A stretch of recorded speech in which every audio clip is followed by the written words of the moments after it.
currently out on Wattle Ridge, and we're out our art site that we have it out on the property.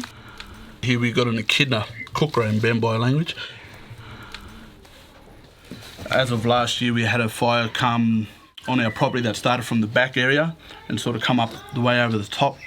Previously, we had a cultural burning workshop that we done here on the art site. So when the fire come over, it was only trickling down. It wasn't raging as it was on the other property because it was so dry. And at that time, we wasn't getting any water, a lot of heat waves.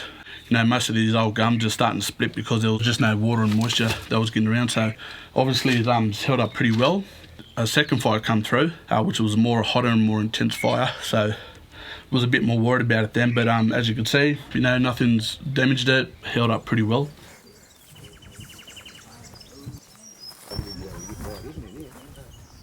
When we done our coal burning, we only had 3 lots of lacquervillia, and then after we had a burn, it all came back like a carpet. But up here, we used to have a lot up here, and it got burnt, but fortunately we got a couple of plants coming through, and just hope it keeps going strong. Very happy because I thought we lost them. But ours coming out of the ashes like a penny. Cultural burning is not a new idea. Aboriginal people have been burning their land for 65,000 years. But unfortunately, when Australia was colonised, a lot of those burning practices were forbidden and Aboriginal people moved off their country. They were no longer able to practice cultural burning. However, in recent decades, in Northern Australia, they're world leaders in fire management. They're showing the world how to undertake savanna burning, and they've proven a lot of economic, ecological and social and cultural benefits associated with that. And working with these communities in Southern Australia, they would also really like to have that opportunity to reintroduce cultural burning, which they have successfully done over the last few years. And I've been lucky enough to follow the Banbai Rangers' journey as they've reintroduced cultural burning onto their land. All of this area has been burnt out by bushfire. Last year, with the bushfire crisis, we experienced unprecedented bushfires that damaged millions of hectares of land, killed over 1 billion wildlife, took out livestock, and at least 33 people passed away, many homes burnt.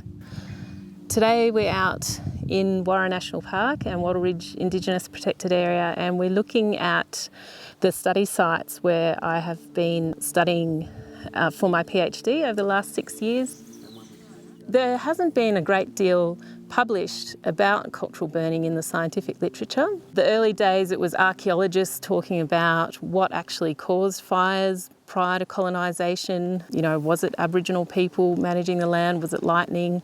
There was a whole heap of theories about what was causing these fire management practices.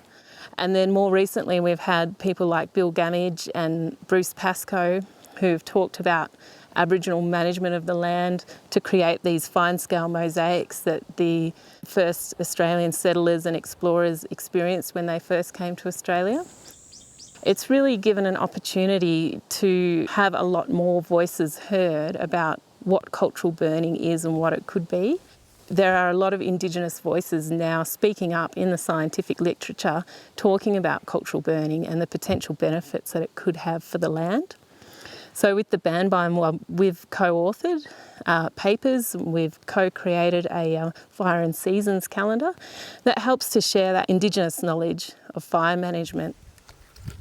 Banbai Rangers have implemented a few burns since 2009. I started my PhD in 2014 and we started to monitor the outcomes of the burns together.